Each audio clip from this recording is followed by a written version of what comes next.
Hey everyone, welcome back to BookLove. My name is Ember and I'm excited to have you here today because I'm going to be talking about The Plastic Magician. The Plastic Magician is set after the sequence of The Paper Magician, The Glass Magician, and The Master Magician.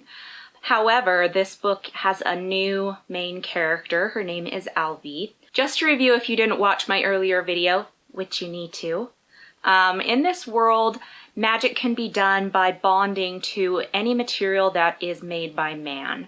So in the first book set in this world, it's called The Paper Magician, and you can, since paper is made by man, you can bond to paper and then use it and do magic with it. So there's some different substances that they have found that you are able to do magic with. Paper, of course, I mentioned. There is plastic, as this one talks about, glass, and rubber. The main character, Alvi, is, as the title would lead you to believe, a plastic magician. It's really fun to have this story set in her point of view because the first three books with Sione, of course, were more based on paper magic, and now we are seeing how plastic magic works. Would you have to read the first three books before reading this book? I would say no. It would definitely help because the first three books set a lot of base, kind of background world information, but you could read this alone by itself if you would like to.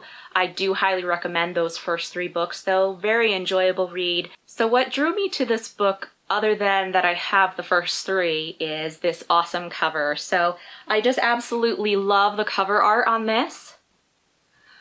Isn't this such a cute little person up here? And the fact that she has glasses on, I identified with, right?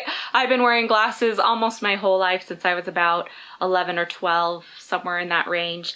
So I loved the fact that this main character wore glasses and that having glasses was part of her story and became part of her story, because if you're someone who needs glasses or contacts, you know that you can't do your life without wearing them. So I really liked that part of this book, that glasses played a role.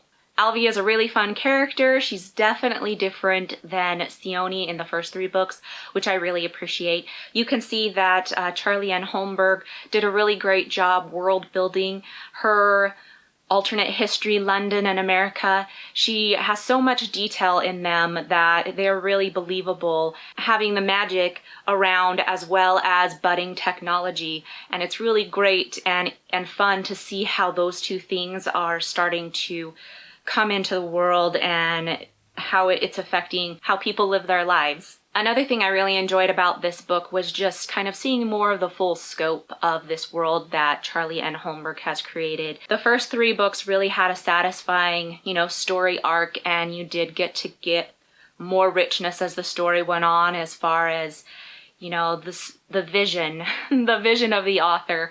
And this book just keeps adding right on to that. There's a little bit of a mystery in this book, a little bit of a romance as well, and overall just a really great read. This is considered a YA, historical fantasy, and I would feel very comfortable having my young teens and tweens read this book. In fact, I've suggested it to my daughter and she says she's going to read it soon, so we'll see if that happens. Now, the last thing that I want to talk to you guys about, and I saved it for last because as I read the first three books and I get to the end of them on my Kindle, they have the About Author part at the end. And I just thought her About Author was so cute. I just loved it. So then I noticed with this fourth book, her About Author had updated a little bit, which I really loved. I'm going to read it to you. Born in Salt Lake City, Charlie Ann Holmberg was raised a Trekkie alongside three sisters who also have boy names. She is a proud BYU alumna, plays the ukulele, owns too many pair of glasses, and finally adopted a dog. In the first one it said, and hopes to one day adopt a dog. So I really thought that was so cute. Also, she has too many pairs of glasses. I also have quite a few pairs of glasses, so I feel a kinship to her. But I really did love these stories, and I do have another book by her which I am planning to read called Magic Bitter, Magic Sweet. I did notice that she does have a few other books out there which I'm totally going to check out. So if you enjoyed hearing about this book today, please let me know. Give me a thumbs up. If you don't want to miss any of my videos, you can subscribe and also hit that little bell which will send you a notification when a new video comes out. Right now I'm trying to do 2 videos a week, maybe 3. We'll see how it goes. But yeah, I'd love to hear your feedback about this book, about my videos in general, or any other great suggestions that you might have for me. Thanks so much, guys. Have an awesome day. I'll talk to you later.